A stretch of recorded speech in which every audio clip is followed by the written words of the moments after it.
नमस्कार। आज हम एक बहुत ही गंभीर हादसे पर बात करने वाले हैं।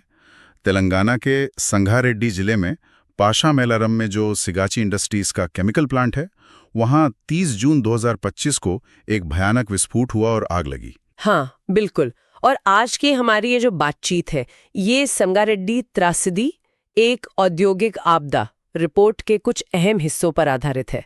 कोशिश यही रहेगी कि हम समझें कि आखिर हुआ क्या था, क्यों हुआ और इसके नतीजे क्या रहे हैं। हाँ, तो आइए इस घटना की थोड़ी गहराई में चलते हैं। सबसे पहले हुआ क्या था, मतलब रिपोर्ट क्या कहती है, शुरुआत कैसे हुई इस हादसे की? देखिए, रिपोर्ट के हिसाब से प्लांट के अंदर एक यूनिट है, स्प्रे ड्रायर यूनिट।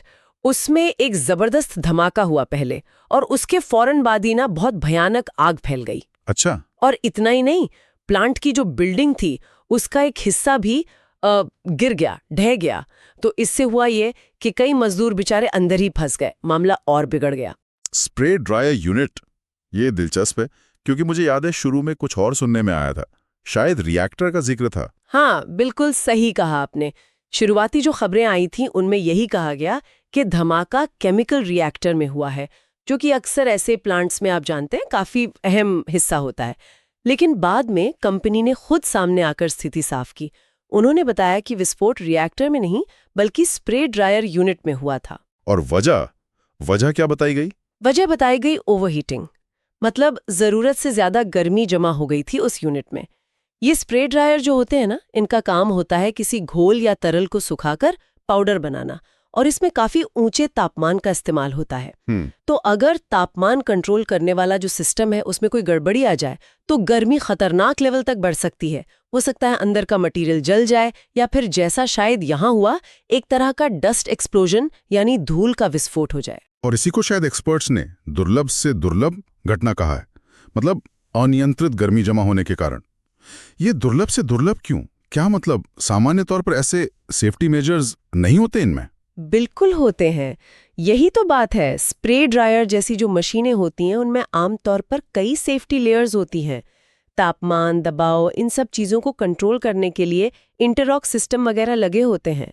तो इससे दुर्लभ से दुर्लभ कहने का शायद यही मतलब है कि या तो ये सारे के सारे सेफ्टी उपाय एक ही वक्त पर फेल हो गए, बाप रे, या फिर कोई ऐसी केमिकल रिएक्शन या ऐसी स्थिति बन गई जिसकी उम्मीद ही नहीं की गई थी। मतलब जो स्टैंडर्ड सेफ्टी प्रोटोकॉल्स होते हैं उनमें शायद इसका जिक्र ही ना हो। तो ये घटना इशारा करती है कि या तो वो सेफ्टी लेयर्स फेल हुई, या शायद डिजाइन में या फिर रख रखाव में कोई बड़ी चूक हुई है जिसे अनदेखा किया गया। और इसका जो मानवीय पहलू है वो तो बहुत ही दुखद है।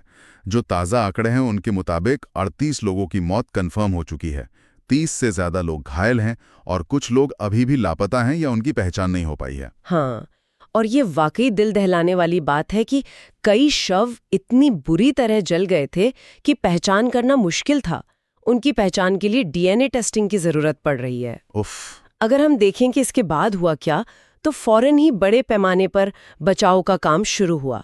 एनडीआरएफ यानी नेशनल डिजास्टर रिस्पांस फोर्स और स्टेट की जो फायर सर्विस है वो घंटों तक लगे रहे, आग बुझाने में, मलबे से लोगों को निकालने में।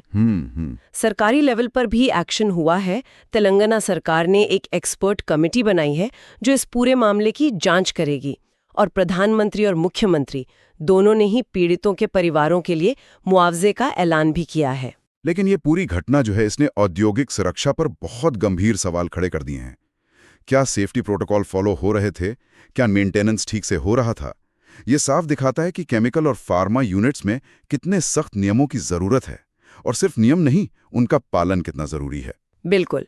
इस हादसे के बाद देश भर में ये मांग और तेज हो गई है कि फैक्ट्रियों में काम करने वालों की सुरक्षा बेहतर हो और कंपनियों की जवाबदेही तय की जाए।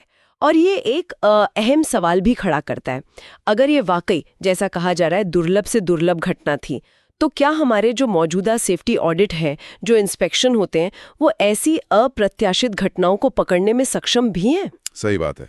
ये सिर्फ नियम बनाने की बात नहीं रह जाती, फिर बात है कि वो नियम लागू कैसे हो रहे हैं, उनकी निगरानी कैसे हो रही है, और ऐसी इमरजेंसी से निपटने के लिए हम कितने तैयार हैं। तो कुल मिलाकर देखें तो संगारेड्डी में एक भयानक हादसा हुआ। वजह स्प्रे ड्रायर में ओवरहीटिंग बताई गई, कई जाने गईं, बहुत लोग घायल हुए। शुरुआती रिपोर्ट और कंपनी के बयान में फर्क ने थोड़ी कंफ्यूजन भी पैदा की। एक्सपर्ट्स इसे बहुत ही असामान्य घटना मान रहे हैं, और सबसे बड़ी बात, इसने इंडस्ट्रियल सेफ्टी, नियमों के पालन और कंपनियों की जिम्मेदारी पर गंभीर सवाल खड़े कर दिए हैं। हाँ, और यहीं पर ये रिपोर्ट हमें सोचने पर मजबूर करती है। अगर ये सचमुच गर्मी जमा होने की वजह से हुई एक दुर्लभ से दुर्लभ घटना थी, तो ये क्या दिखाता है? ये जो जटिल इंडस्ट्रियल प्रोसेसेस होते हैं, जहां कड़े नियम भी लागू हैं, वहां भी ऐसी अजीब अनहोनी घटनाओं का अंदाजा लगाने और उन्हें रोकने की हमारी असल क्षमता कितनी है?